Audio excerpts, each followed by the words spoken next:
Welcome and thank you. Happy Hanukkah to everybody. Hope people had a happy and meaningful Thanksgiving also in this year where the very long holiday names seem to blend. This is the latest event of the American Jewish Committee, American Association of Jewish Lawyers and Jurists, JCRC of Greater Washington, Next Gen Lawyers Division, Greater Federation of Washington Lawyers Division, and SEDEC DC. And we are very thrilled to have as today's topic, a brief history of rabbis praying in Congress, who they are and what they say. My name is Rhonda Lees. I am serving as the moderator. And so to make my job easy, if you would not mind just placing your questions in the chat, or later we can ask people to raise their hands. I think I am going to dive right in. So again, today's topic is a brief history of rabbis praying in Congress, who they are and what they say. Today we have two speakers. Howard Mortman, Communications Director for C-SPAN, the public service providing television coverage of the US Congress. A veteran of Washington, D.C. media organizations, he has observed Congress from positions at MSNBC, National Journal's Hotline, the Broadcasting Board of Governors, and New Media Strategies. His first book was recently published, When Rabbis Bless Congress, the Great American Story of Jewish Prayers on Capitol Hill. He graduated from the University of Maryland and has appeared on the stage performing stand-up comedy at DC Improv, but those two things have nothing to do with each other. Our second speaker is Richard Foltin. He is a fellow for religious freedom at the Freedom Forum, where he periodically writes and speaks on religious freedom issues. Previously, Mr. Foltin served in a number of senior positions at AJC, the American Jewish Committee, most recently as Director of National and Legislative Affairs in Washington, D.C. In that role, he was responsible for AJ policy on advocacy on a broad range of domestic and legislative issues, such as religious liberty, civil rights, immigration, energy security, and combating domestic anti-Semitism and anti-Israel boycotts. 2009, he received the Dorothy Height Coalition Building Award from the Sikh American Legal Defense and Education Fund. And in 1999, he was named as a Harvard Law Wasserstein Public Interest Fellow. He is also a fellow of the American Bar Foundation, which is an honorary society affiliated with the ABA. And a native of New York and a child of Holocaust survivors, he received his BA magna cum laude with honors in political science from NYU and his JD cum laude from Harvard. He is a member of the bars of New York State, Washington, D.C., and the U.S. Supreme Court. After those august introductions, I do see a note here about people's conversations, which is people may wish to use the speaker function as opposed to gallery when our speakers start speaking, but that is a matter of personal preference. In the meantime, please feel free to send me your questions and let's listen. Howard, here you go. Thank you, Rhonda. Thank you, everybody. This is huge for me, and I'll tell you why. I'm not a lawyer. I'm not a rabbi. I'm not a trained academician or historian. I am a native Washingtonian, born here, and my family moved down here from New York back in the 60s and all that. So my just to be in the JCRC of DC is just an amazing experience for me. I will tell you where I am right now. I'm at home in my basement in Northern Virginia, McLean. We belong to Temple Road of Shalom at Falls Church.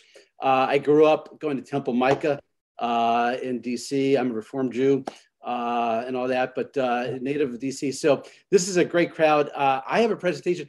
I will tell you though, I'm going through the names of people who have joined, and there's a couple people I just want to mention right off the bat who I'm so thrilled to be part of this. Two heroes of my story is actually of my book, but it's their story. Rabbi Israel Zoberman has joined us. Rabbi Zoberman has prayed in Congress 4 times. Rabbi Resnicoff has prayed in Congress the most, and I'm not going to do any spoilers here. We're going to get to the Resnicoff material shortly.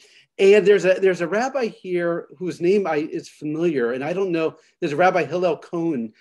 Okay, and Rabbi, there is a Rabbi Hillel Cohen that's prayed in Congress twice. Okay, well, it's a pleasure to meet you. I know you're part of my collection, so thank you for joining, and thank you for your prayers in Congress. So many thanks go around.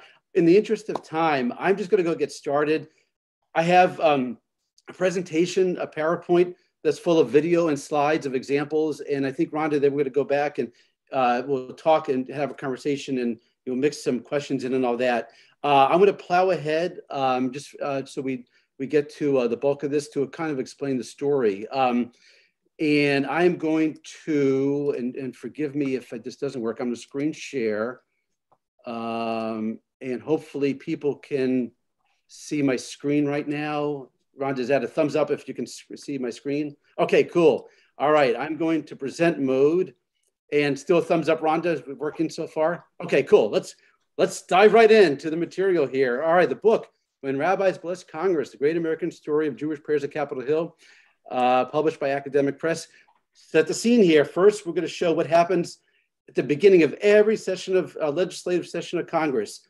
Begins with a prayer. There's nothing Jewish about this. I'm just going to show a recent example, and we'll come back. I'm going to pause it during it and explain what you just saw.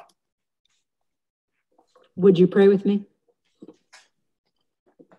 Eternal God, we pray for your shalom, your peace for our world, for our nation, our communities, and our families. In you, we find all that we need to be whole and well. In you, we are grounded in truth, that we would show integrity and honesty. In you, we are given purpose, a vision of what it means to dwell in harmony.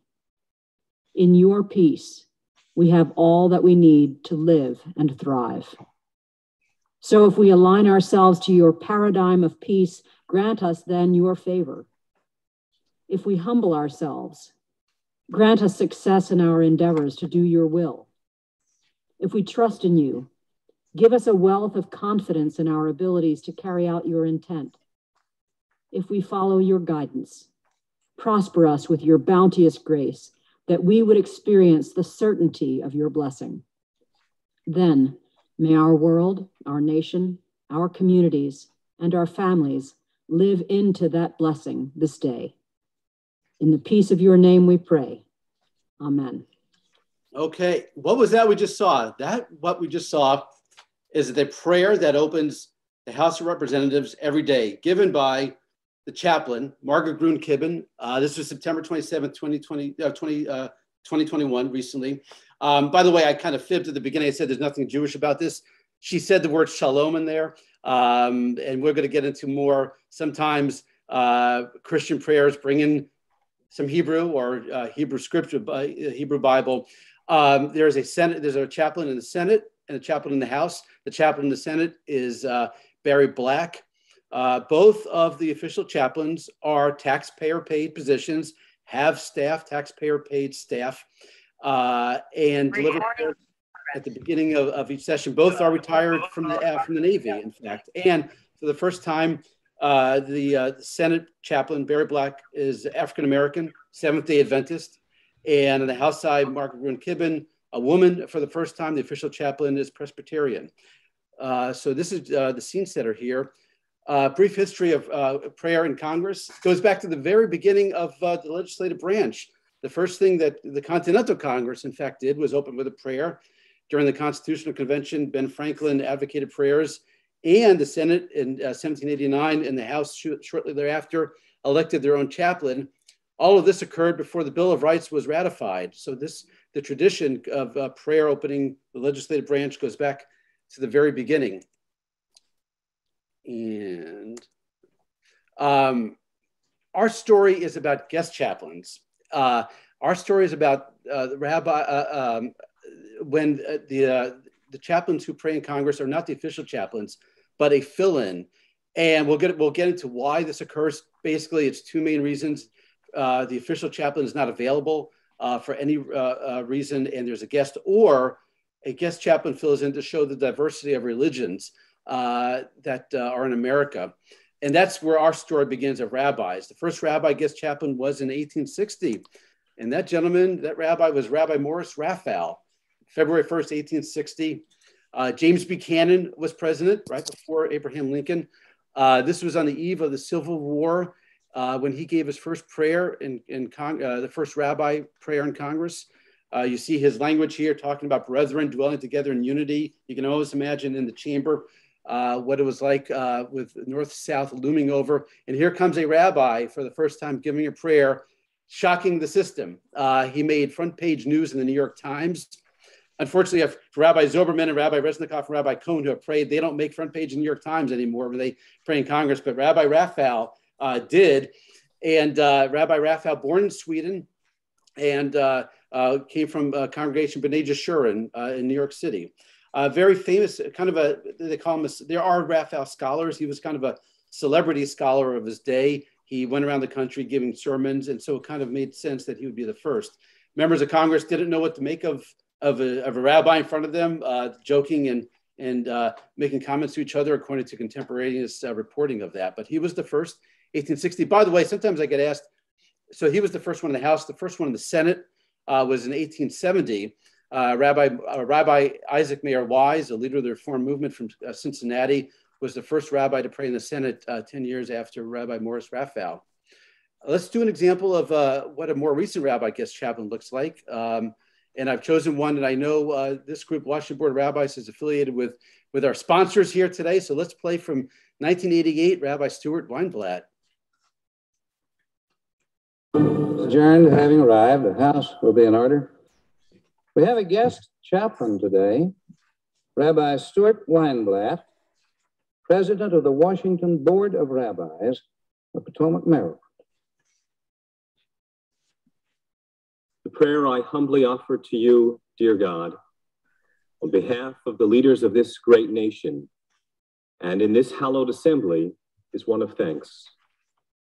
We thank you for the many blessings you have bestowed upon this land and its people, for the noble goals of our founding fathers, and for living in a country with elected representatives devoted to bringing those ideals and the promise of that vision into reality. For abundant resources and natural wealth, for unprecedented intellectual greatness and achievements, we are ever appreciative. In that spirit, we pray today for the ability to share the precious gifts of life and liberty, of freedom and equality. Help us to conserve and preserve our resources for the benefit of future generations. Help us to use our prosperity for the betterment of all. Help us to use the gifts of wisdom and the God-given talents of our people with prudence. Bless us with the strength and desire to strive to create your kingdom here on earth. And in that context, we pray that the elected representatives of our people in whom we have placed our sacred trust shall be guided by wisdom and compassion, by truth and justice. For as the psalmist recognized, truly your majestic presence fills the whole earth. And as Jacob exclaimed, how full of all is this place. Surely the Lord is here, and I knew it not. Okay, so quick pause. There's a classic, great rabbi prayer in Congress. You heard him invoke Hebrew, the Bible, the Hebrew Bible in there. For political junkies in the audience, you saw him being introduced by Jim Wright a long time ago, Speaker of the House. So a nice, flavorful, made 1988. On a very personal note, I grew up in Prince George's County in Greenbelt, Maryland. It's great to see a Bowie, Maryland rabbi up there, just on a personal level.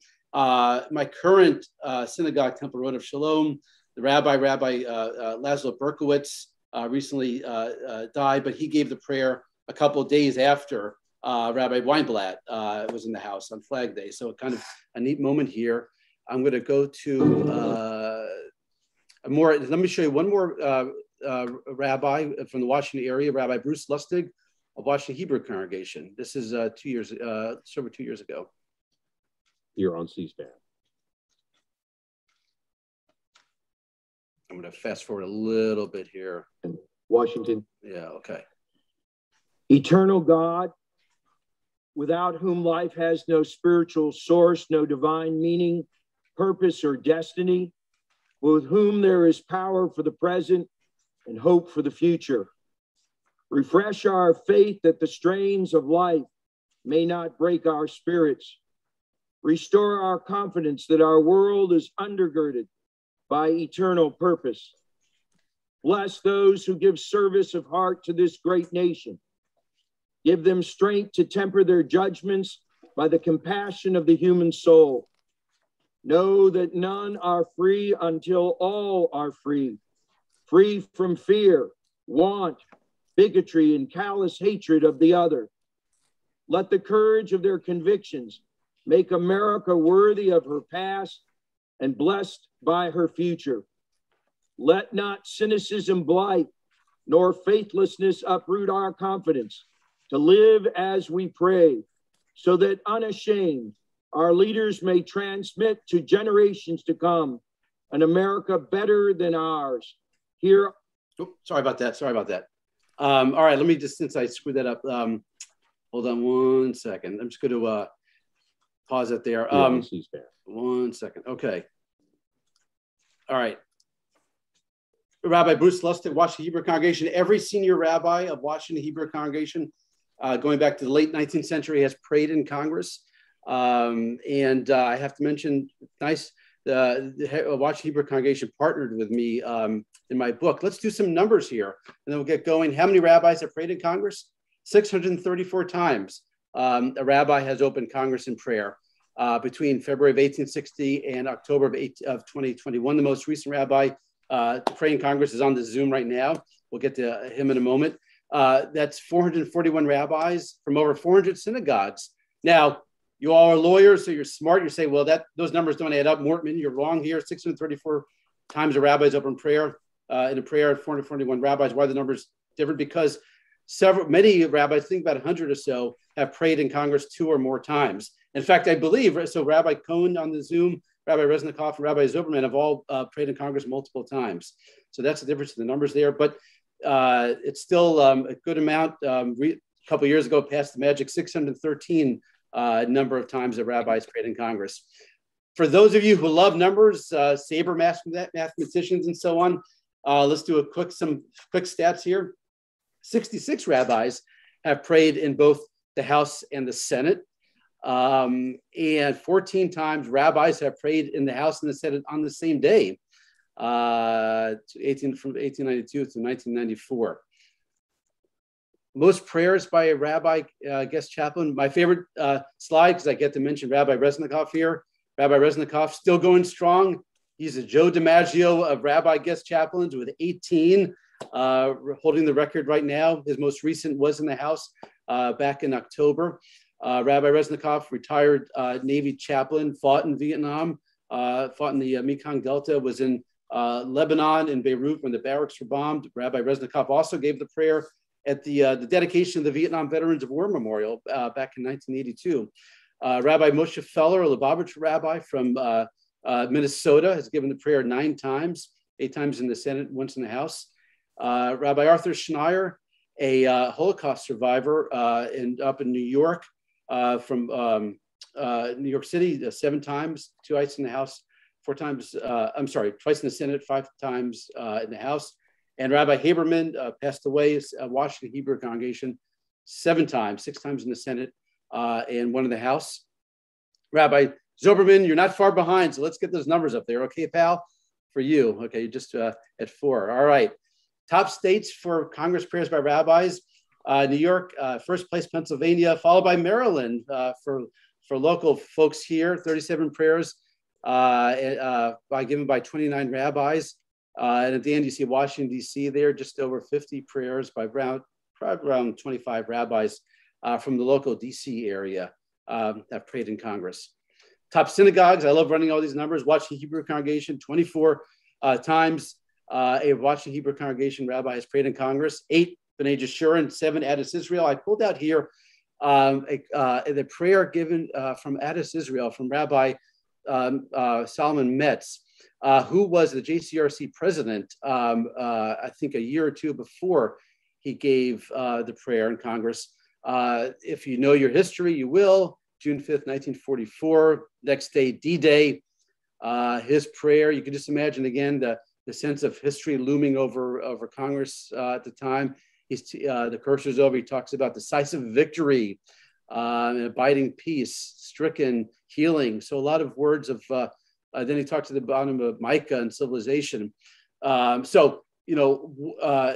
Language that encompasses the looming battle in World War II in his prayer. By the way, he also gave the prayer a year later on June 6, 1945, on the 1-year anniversary of D-Day. So that was Rabbi Solomon Metz of Addis Israel congregation. This is from the Congressional record.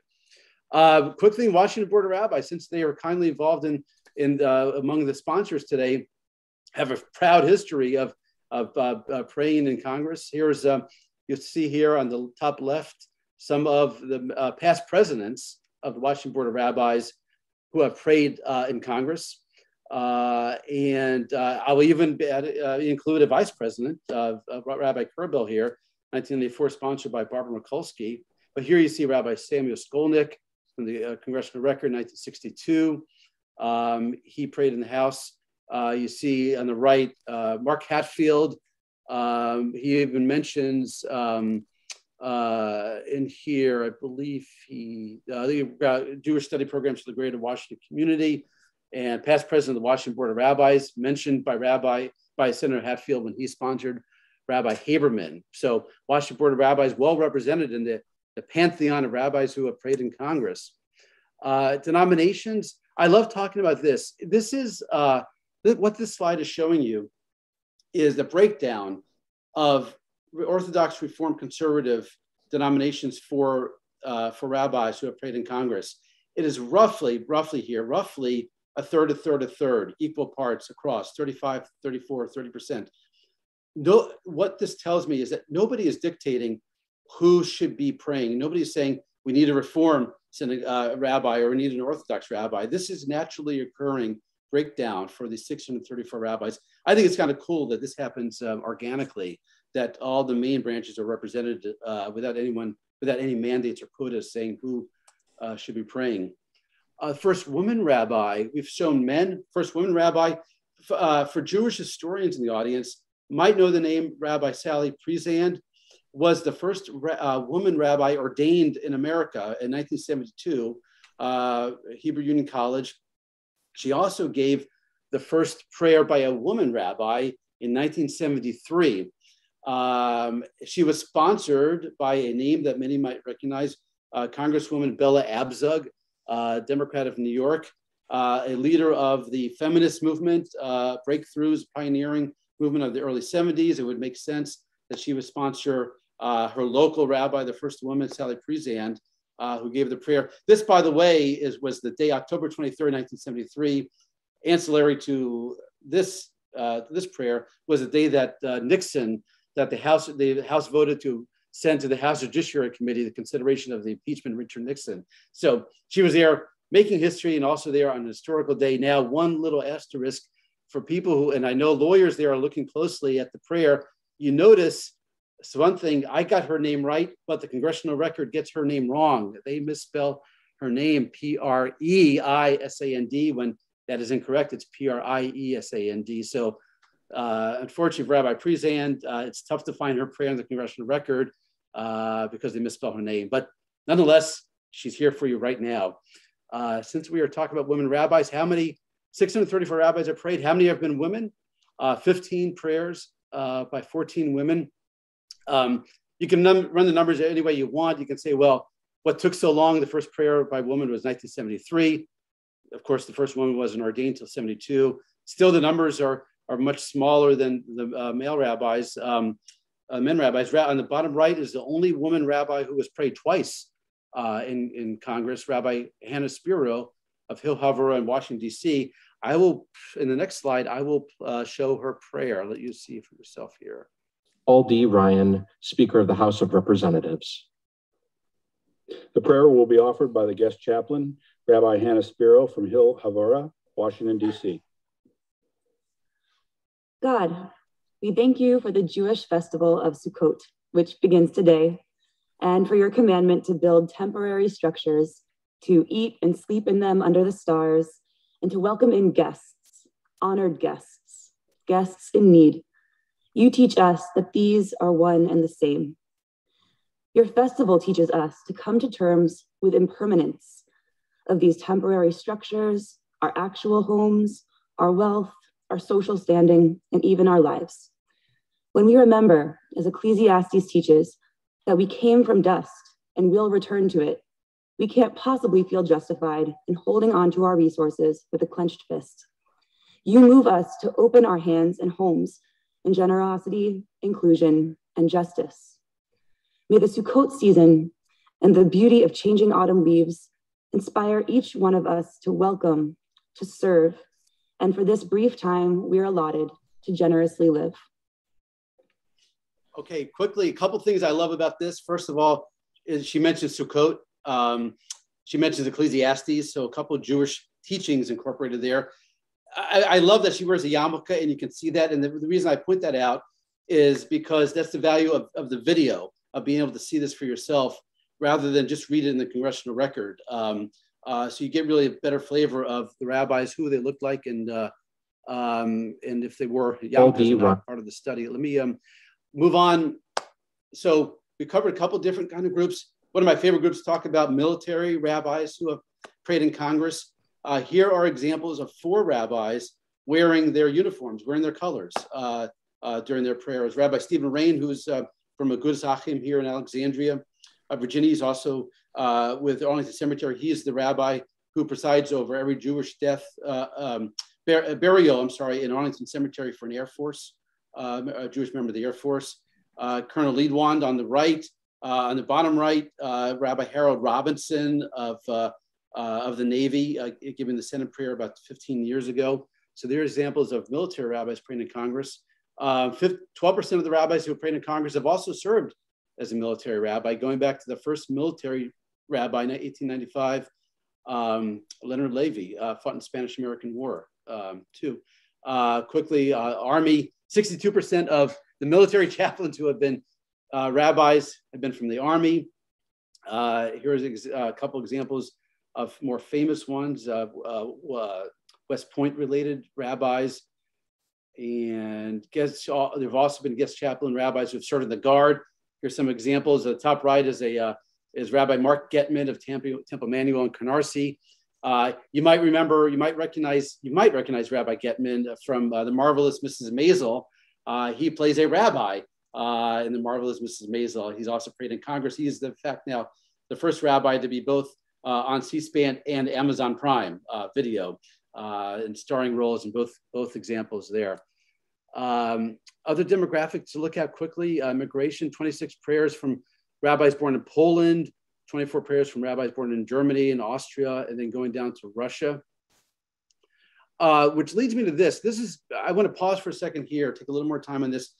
Holocaust survivors who have prayed in Congress. This is pretty amazing to talk about, because these are rabbis who survived the Holocaust, often surviving the camps, who survived Auschwitz, for example, came to America, became rabbis, and prayed in Congress. On the left, Rabbi Isaac Newman prayed, a survivor of the camps, prayed in Congress twice. Bottom right, there's Rabbi Laszlo Berkowitz, who I mentioned from Road of Shalom, where I belong, survivor of Holocaust, of Auschwitz, rescued by the 82nd Airborne there. But you have other, you have mentions of Buchenwald and other, here's Rabbi Dov Edelstein, mention of Auschwitz here in the Congressional record. I think it's amazing that we have Holocaust survivors who became rabbis and then prayed in the literal heart of democracy.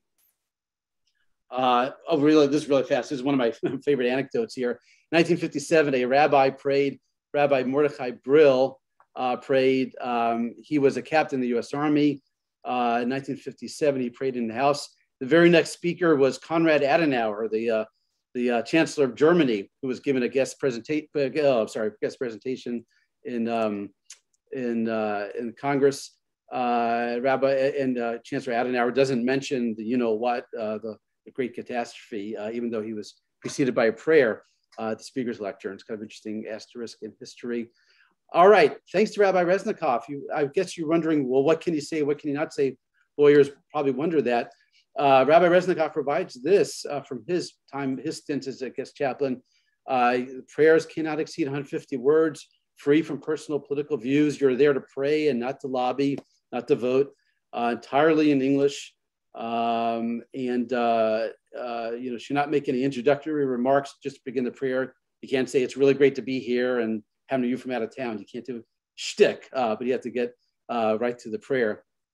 The Senate rules, I have this document from a Rabbi Jeffrey Stiffman, who gave the prayer in 1978.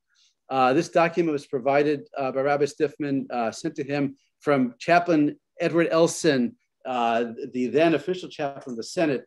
Rabbi Stiffman said, when he gave me this document, and I love having this, he told me to make the point when I present it, that if you see the underlined parts on the right side, exclusively entirely English language, and no mention of foreign policy, Rabbi Stiffman says to me that this is an example of Chaplain Elson being distrustful of what a rabbi might say, or hints of not particularly cottoning well to Jews and all that. So I'll leave the evidence there, but I did want to present that as his opinion. Rabbis in their prayers have covered a wide variety of topics, reflecting history often, war and peace, diversity, American institutions, Congress and government, evoking prophets. Isaiah is mentioned 70 times in rabbi prayers. The top line from scripture, nation shall not lift up sword against nation, neither shall they learn war anymore. That's Isaiah 2:4. It's been cited 45 times by rabbis praying in Congress. This is a brand new slide. I've never shown this before, but I'm so excited to do this because I have lawyers with me. Here are rabbis invoking the Constitution. How great is this? Now, who recognizes, I'm going to pause for a second here, April 19th, 1967. I love this. The rabbi from Temple B'nai Israel, Elizabeth, New Jersey, Rabbi Gershon Chertoff, might be a familiar name. His son, Michael Chertoff, Homeland Security. Michael, and that's right, Rhonda, you're reacting appropriately. I've been waiting for this reaction. Gershon Chertoff was a Talmudic scholar, and the father, Michael Chertoff, I believe, was at Covington and Burling, and now has his own firm, if I'm not mistaken. But that's his dad, right there, praying in Congress. Look at that. On the right, marking the Constitution, May 20th, 1987. The same day, a rabbi prays in the House and the Senate, and it mentions the Constitution in their prayers. The next, one more slide about this. I mentioned Rabbi Resnicoff. Here's Rabbi Resnicoff. August 18th, 2017. Rabbi Resnicoff does something I love in connecting history with this day in history with his prayer. And he talks about ratifying the 19th Amendment when Rabbi Resnicoff prayed in Congress on August 18th, 2017. This was I believe, right after the horrible incident in Charlottesville, by the way. So there's a lot of history wrapped up in here. A couple of the quick things. Hebrew Congressional Record. Part of the research, I loved finding Hebrew as part of the official record here. Here are examples from the early 1960s. And you see there just this being inserted into the Congressional Record here, into the prayers. I want to show a video here that Rabbi Resnicoff, this is a quick video. This is one of the few occasions in recent years that a rabbi has made news. This is the only example I have of national news on CNN. This will speak for itself. This is the end of December 31st, 2019. I'll let this play. Whoops, I'm sorry. Sorry about that, Rabbi. Hopefully, there you go. 2019 winds down. A prayer this morning on Capitol Hill from a rabbi marking the end of the year with a message of hope. With this decade's last house prayer, we give thanks for progress. Look ahead with hope, but with eyes wide open to prejudice, hatred, terror that remain, fueling violence like the anti-Semitic Hanukkah party attack Saturday, the Texas church attack Sunday. We shall overcome. We shall overcome. We shall overcome someday. Deep in my heart, I do believe we shall overcome someday. And let us say, Amen. Okay, I'm going to, there's CNN reporting Rabbi Resnicoff's prayer. Really, I'll do this really fast, speed through this. Sponsoring rabbis, the breakdown, 200 rabbis have been sponsored 200 times by Democrats. Here's Hakeem Jeffries, might be the next Speaker of the House, sponsoring an Orthodox Rabbi Shlomo Siegel. In the middle, Republicans, 115 times Republicans have sponsored a rabbi praying in Congress. Senator Murkowski has sponsored a Lubavitch rabbi from Alaska. And here on the right, Joseph Lieberman, sponsored Rabbi Lord Jonathan Sachs, famous rabbi, passed away last year, sponsored his prayer 10 years ago. And I'm going to actually, Richard, I'm going to show one more video, and then I'll stop my presentation and go to you. But I do want to show this. We opened, this is my closing for this presentation here, and I'm sorry for taking so much time. This is the bookend. This is, I showed you Rabbi Stuart Weinblatt at the very beginning. Well, here is Rabbi Weinblatt's sponsor. Gentleman from Maryland. Without objection, the gentleman is recognized for 1 minute. Mr. Speaker, it is my pleasure on behalf of the Maryland delegation, Connie Morella, whose district in which he lives, and myself, in whose district his temple is located, to recognize and welcome Rabbi Stuart Weinblatt of Temple Solel of Bowie, Maryland, to our chamber. A native of Baltimore, he graduated with high honors from the University of Maryland with a degree in history. I came to know Stuart during his student days when he served for 3 years as Director of State Affairs for the University of Maryland Student Government. Stu Weinblatt, Mr. Speaker, is no stranger to political activism or to Capitol Hill. In his high school days, he was named William Randolph Hearst United States Senate Scholar, entitling him to study here in Washington for a week. He also worked for both Clarence Long and Sam Friedel. Mr. Speaker, Rabbi Weinblatt adds immeasurably to our community. He has been a leader both in his synagogue. He has been a leader on behalf of human rights. He comes to us as a result of a joint appearance with the Lantos family and other members of Congress in the Soviet Union, where he continued his untiring work on behalf of those oppressed, not only around the world, but in this country as well. We are indeed honored to have a man of his commitment. All right, so there you go. I paused there. I'm going to stop sharing, and Richard, I'm going to turn it over to you, my friend. Thank you. Howard, here's the question. What sort of research did you do for this? I mean, obviously, in the position that you have access to a lot of information and data. How did you research this? Yeah, thank you. And I appreciate the question, Harvey, and I apologize again, Richard, for hearing this. You lost your audio, so, and I know Richard's reacting to that. So I'm just going to, so Rhonda, I will answer the question while we reestablish with Richard. Thank you, Harvey, for asking that.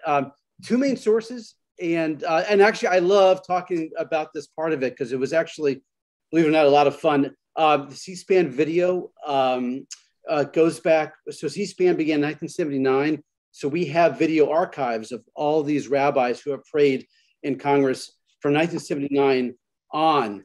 Now, before that, there's no video. Before that, I relied on the Congressional record. Now, here's where it gets really challenging and really difficult, but fun in a way. You can't go to Google and type in rabbis praying in Congress.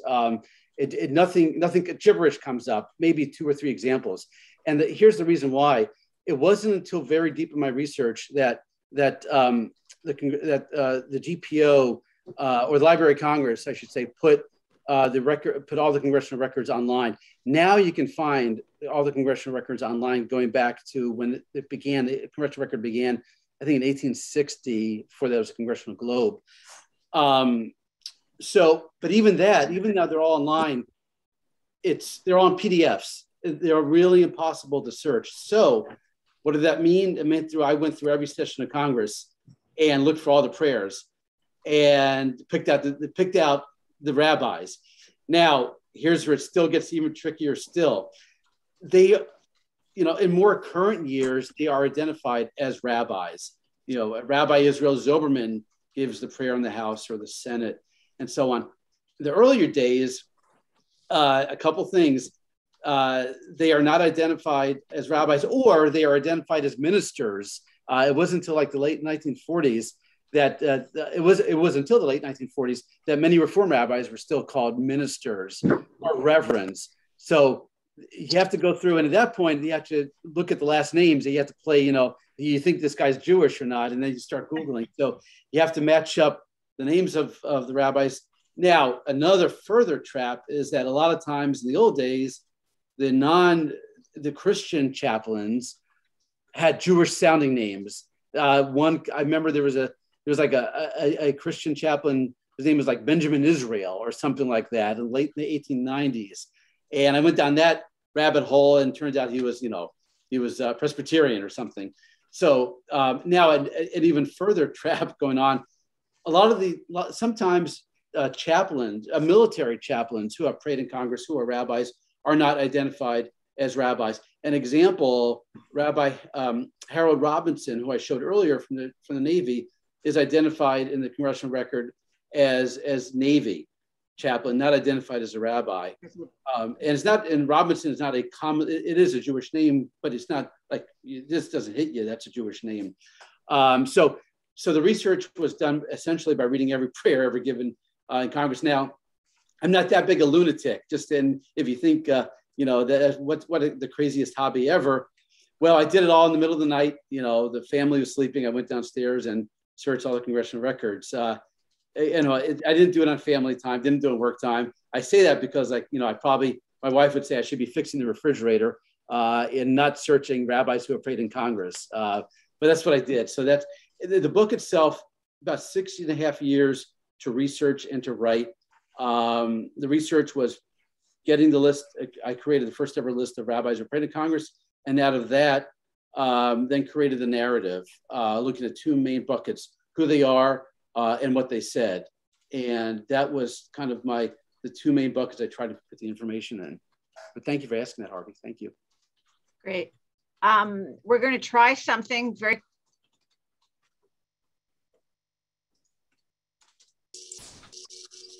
Yeah. Okay. Can you all hear me now? Okay. I'm really sorry. I was trying to make the sound better by using my phone connection, and I only made things worse. What was I up to when I was? I'm sorry? We didn't hear anything. You have to start over. I have to start all over. Okay. Well, I'll try and use my New York talking speed then. I want to begin with a story. A call I received years ago when I was a young lawyer at the New York offices of the American Jewish Committee. And one of our members had just gotten back from a visit to Israel. And he was quite irate. He says to me, I was just down to the Western Wall, and it's being used as if it were a synagogue. People are praying. Whatever happened to the First Amendment? Well, whatever happened to the First Amendment is it's not applicable in the nation of Israel as opposed to the United States. So it was a sort of silly question, but a more reasonable question, given the First Amendment's bar on government establishment of religion, is how is it that Congress and the state legislatures open each day with a prayer? And here it might be well to paraphrase an old adage and say that an ounce of history is worth a pound of law. The incontrovertible history is that the same people who worked to ratify the Constitution and the Bill of Rights put in place with the very first Congress a practice of inviting clergy to open each session with a prayer. Perhaps even more remarkably, they put in place legislative chaplains for each House of Congress, notwithstanding that the opposition to tax funding of religious institutions was very much part of the history of the religion clauses of the First Amendment and are one of the great reasons why there's an establishment clause in the first place. Nevertheless, there it was from the very first Congress, and both of these practices continue to this day, although it should be noted that there were dissenting voices, even in that first Congress, from all appearances, who felt it would be too divisive and that one could not have in a religiously diverse nation a united voice of prayer in the legislature. But it's continued uninterrupted to this day in Congress. And on the state level, many state legislatures have long allowed for legislative prayer, with wide variation among those legislatures as to who offers the opening prayers. So given the fact that concerns were raised about legislative prayer at the very outset, and the further fact that the Establishment Clause was always understood to apply to Congress, even if its application to the states did not take place until the mid-20th century, it seems remarkable that the Supreme Court did not rule on a case challenging legislative prayers until Marsh v. Chambers in 1983. And it's interesting that the case in question had to do with the Nebraska legislatures rather than Congress's practice of beginning each session with a prayer by a chaplain paid by the state.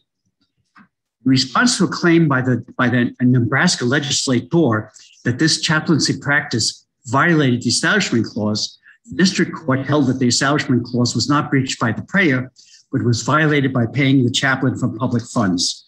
The Court of Appeals then ruled that the whole chaplaincy practice, prayer and all, violated the Establishment Clause. The lower courts were reversed by the Supreme Court, which held 6-3 that Nebraska's legislative chaplaincy practice did not violate the Establishment Clause.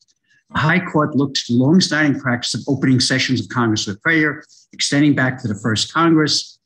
Similar practices followed for more than a century in the states.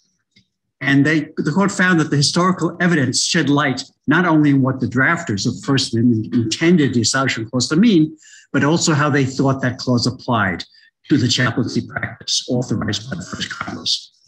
The court more or less said, in applying the First Amendment to the states through the 14th Amendment, it would be incongruous to interpret the clause as imposing more stringent First Amendment limits on the states than the draftsman imposed on the federal government.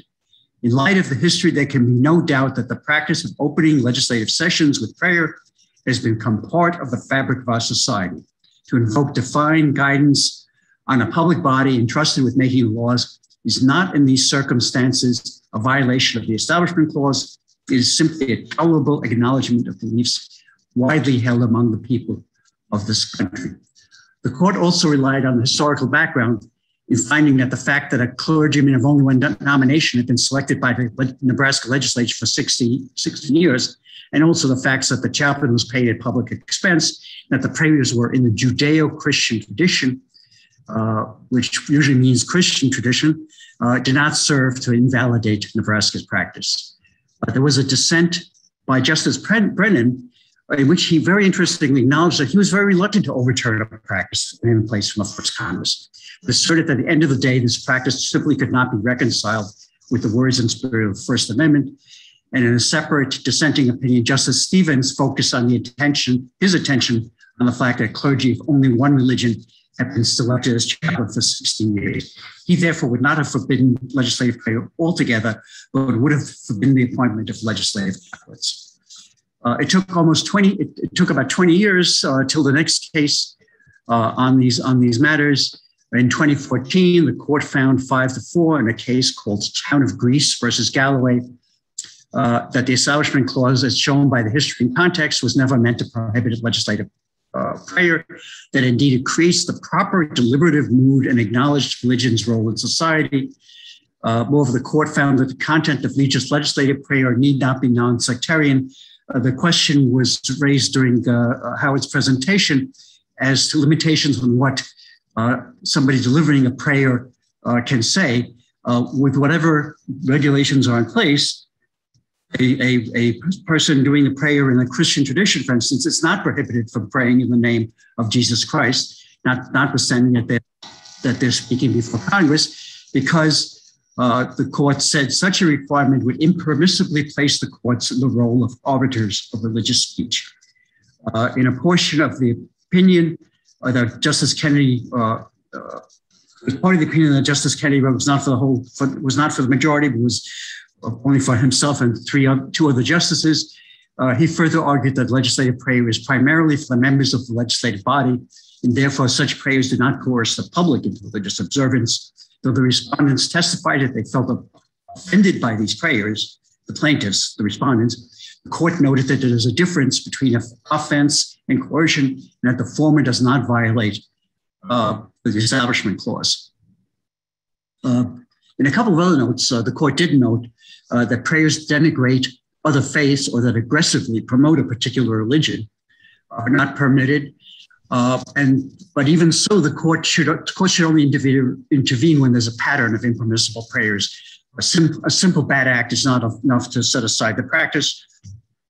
And the record also showed that at least in the town of Greece, although the invocation was largely Christian, the opportunity to offer a prayer was made available to residents of all faiths.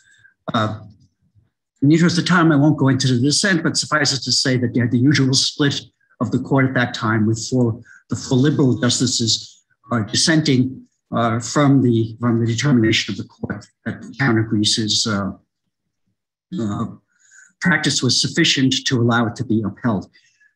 It should be noted, given these questions about who was being selected to deliver the prayers, and as was reflected in the discussion this morning, that at the congressional level, there's a long-standing practice of inviting spiritual leaders from a variety of faiths to deliver opening prayers, not only Jews, as we are discussing here today, but also Muslims and Hindus, among others. Sadly, but not surprisingly, when Muslims or Hindus lead the prayers, the protests come from some quarters to this inclusive practice. But so far, at least, the Congress is having no part of it and continues to invite people of diverse faiths to lead the prayers. And at the time I was with AJC, when the Hindu delivered the prayer and there were protests from some of these intolerant quarters, I'm proud to say that the AJC wrote in support of the practice of inviting people of many diverse faiths to bring these prayers. I want to close several broad themes that explain to some extent why the Supreme Court, although clearly not unanimously, has upheld legislative prayer and retaining of chaplains. These are not necessarily my view, but I want to help to unpack what's going on here. First, there's been this idea for a while of ceremonial deism. In Marsh v. Chambers, that first Supreme Court case on legislative prayer, the court said that this prayer has become part of the fabric of our society through its unambiguous and unbroken history of more than 200 years, which demonstrates that there's no real threat of establishing religion.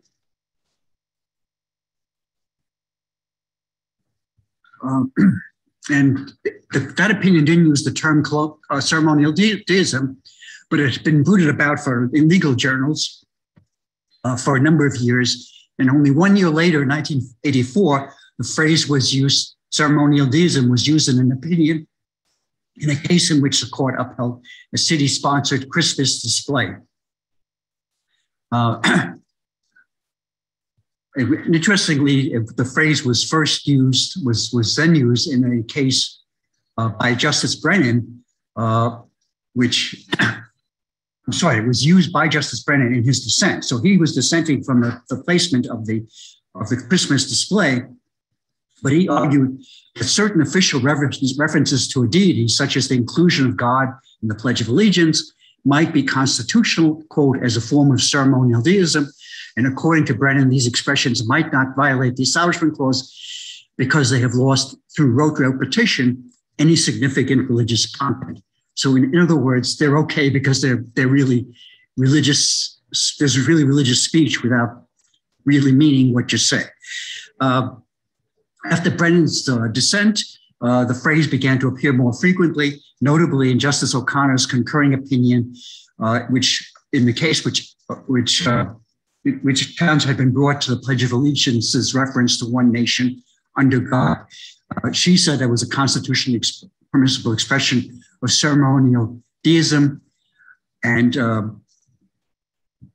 she argued that the phrase under God in the pledge has been in widespread public use ever since Congress added these words in the pledge in 1954, and further asserted the tone and content of the pledge suggested reciting it serves as an act of patriotism, not one of worship.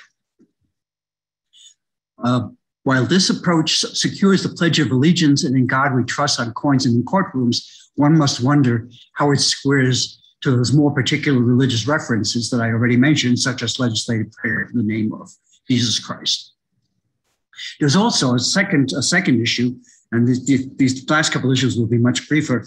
There is an ongoing reluctance to set aside longstanding practices even practices that do not go back to the first Congress, as seen by Justice O'Connor's reference to the Pledge of Allegiance's phrasing dating back to the 1950s, as well as by the court's decision in 2019 in the Brandenburg Cross case, which upheld the continued presence of the Peace Cross commemorating World War I dead, in large part because the cross had stood there for nearly a century. Some of these cases, it should be noted, may at least implicitly turn on the fact that modern church-state law came into place only after these practices were in effect. And that brings me to my final and very much related point, that the opinions in these cases, certainly in the prayer cases, are often marked by discussion of history more than by rigorous application of church-state principles, which again brings us back to the aphorism I began this discussion with. So, of course, with the change in church-state law possibly right around the corner, if not already underway, a challenge to any aspect of legislative prayer practice is quickly becoming a moot point. And with that, I'm going to stop and turn the microphone back to moderator. We actually have a question for Richard. So first of all, Richard, thank you very much. That was great because you answered all of my personal questions. How do you think the current Supreme Court would treat a school prayer case? Well, that's a great question. It's the Harvey question, was not mine. Okay, it's a great question. I think at the end of the day, even this court would probably have a lot of problems with going back to the regime under which there was school prayers. I think you have three justices who might not have a lot of problem with it. But and I think all of us can say who those three are. But there are two of the conservative justices at least, that are more on the cusp, and maybe even a fourth. So I may be speaking.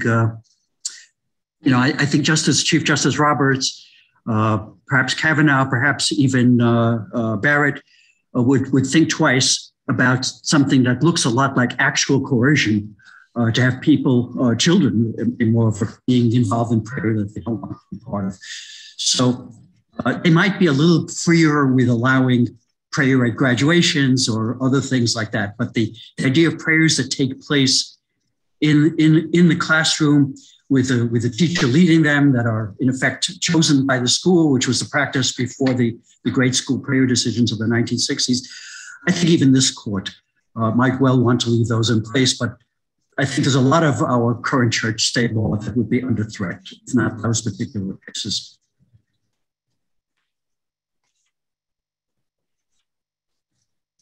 Now I have to unmute myself. Were there other questions from folks in the audience, shall we say, in the congregation?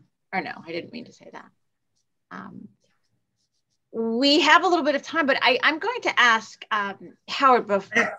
I have a question for Howard, if I may. Yeah.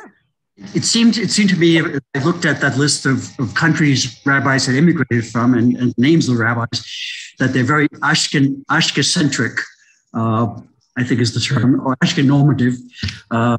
So I'm wondering what the history has been of Mizrahi or Sephardi rabbis also being invited to lead prayers. Yeah, thank you so much for that, asking that. And I loved your presentation just now, too. I just want to say very, very interesting. I have a chapter in the book about Sephardic rabbis who have prayed in Congress. Give a spoiler, it's limited. I think it's only about, I think my count is like 12 Sephardic rabbis have prayed in Congress. Many of them, believe it or not, were in their earliest days of the country I think, I don't have the numbers in front of me, but I think it was like in 1880, 1890, 1900. There was a couple of Sephardic rabbis then. The most recent one, I believe, was 10 years ago, a Rabbi Al-Ghazi, born in Argentina. I think 10 years ago. Before him, there's a Rabbi Asa Haim, born in Bulgaria, who prayed in 1985, I believe. It's funny, you asked that. I gave a presentation a couple of weeks ago to a Sephardic synagogue in New York, who was so excited to have any mention at all of Sephardic rabbis in there. So it's small, but it definitely is part of the history. Richard, I have to mention, as much as I love what you said, the very first thing you said made me think in your presentation about your Western Wall, Israel story there. In Israel, the Knesset does not open with a prayer. So if you are a rabbi and you in Israel and you want to pray in front of a legislative body, you have to come to America to do that. And in fact, 4 rabbis from Israel, chief rabbis, have prayed in the U.S. Congress over the years. So that's part. And, you know, when you talk about the Sephardic rabbis and immigration, you know, there have been rabbis who are native Canadians, native from England. Lord Jonathan Sachs prayed. So it's almost like an ingathering of different countries. And now some of the more recent immigrant rabbis have come from Latin American countries. Cuba, Argentina, Mexico have all been represented more in recent years beyond the great, you know, the classic Ashkenazi, you know, as you mentioned in there. So a little bit of more current history there. And I just want to put a postscript on something very important you just said. You mentioned the different religions who have prayed in Congress. And sure enough, Sikhs have prayed, Native Americans have prayed, Buddhists, you know, Muslims. And for many people, you know, that shows the strength and diversity of religions in America. And in fact, you know, I'm not here to argue church state issues, just to present the history. But, you know, a book about 600 rabbis who have prayed in Congress shows that, you know, Christianity is hardly an established religion when hundreds of rabbis can pray in Congress. One really quick, you mentioned protests against Buddhists or Hindus. Buddhists, yeah. So here's a really, and I don't remember, there was a Buddhist, I'm going to get a priest, I hope that's the name of the Buddhist priest, how correctly to identify that person, but a Buddhist prayed in the Senate the same day that a rabbi prayed in the House, and it was a woman rabbi, conservative rabbi, and the Buddhist who prayed, there's a heckler in the chamber in the gallery, and maybe it wasn't Buddhist because it might have been a Hindu or Native American, because the person yelled out from the gallery that you're not a true religion, you're a fake religion, and that person was escorted out of the chamber. This happened concurrently with a rabbi praying in the House. So it kind of, you know, that rabbi's moment was stolen by this protester in the other chamber at the same time. So yeah, so your examples are spot on of other religions that have prayed. And one other thing, I'll make this really fast. You mentioned, I love you mentioned state legislatures and local. You know, so rabbis praying in Congress, like other religions praying in Congress, rabbis have prayed at presidential inaugurations. Rabbis in a non-government entity, rabbis have prayed along with other religions at national party conventions. You know, they've prayed at state legislatures, as you've alluded to. So, you know, this, and again, not just a Jewish thing, but multiple religions have prayed. So, you know, you're right. It's just, you know, very well represented among all the different areas. Yeah, they want to have a postscript to your postscript, which is that I think the Congress has done a pretty decent job of making sure to be inclusive and to see that there is a variety of religious voices heard when they're engaged in this practice. I think there's more of a problem at the state. This is not a scientific survey, but just impressionistically, it strikes me that it's more often the case that state legislatures or town of Greece, of course, not even a state legislature, it was a city council, things have not gone as well at those more local levels in terms of making sure that there's a fair representation of other religious communities. And that's where I think, you know, to the extent we're going to continue with this practice, that more watchful eye has to be out there to make sure that we're not, you know, making people marginalizing other faiths by having one faith group be included in this practice. Great. We are getting close to the end, but Howard, I was wondering if you could show us even a minute of a video of congressional members trying to speak Hebrew. Yes, forgive me. I'm going to quickly do the share screen here. This is a favorite. I love showing this. Here it is, Rhonda. I'm going to just let this play. It is, and you can. It's 3 minutes. Will be in order. I'll ask you to. Today's opening prayer will be a guest of Senator Mark Warner. Will be offered by our guest chaplain, Rabbi Israel Zilberman, founding rabbi, congregation, Beth Shavram in Virginia Beach, Virginia. The prayer will be offered by a guest chaplain, the Rabbi Wayne Dossett, the Elijah Manhyan, La Costa, California. The prayer will be offered by the guest chaplain, the Rabbi Richard Baruch Rabinowitz, Aish International, New York, New York. The prayer will be offered by the guest chaplain, the Rabbi Thomas A. Lockheim, Congregation Or Kadash, Tucson, Arizona. Will be offered by the guest chaplain, Reverend Erwin M. Goldenberg, Temple Beth Israel, York, Pennsylvania. The prayer will be offered today by our guest chaplain, Rabbi Stephen Roth, a Congregation Eitz Kahim, Passaic, New Jersey. Prayer will be offered today by our guest chaplain, Rabbi Michael Siegel, Anshe Emet Synagogue, Chicago, Illinois. And I count it a high honor to present to you His Excellency Chaim Herzog, President of Israel.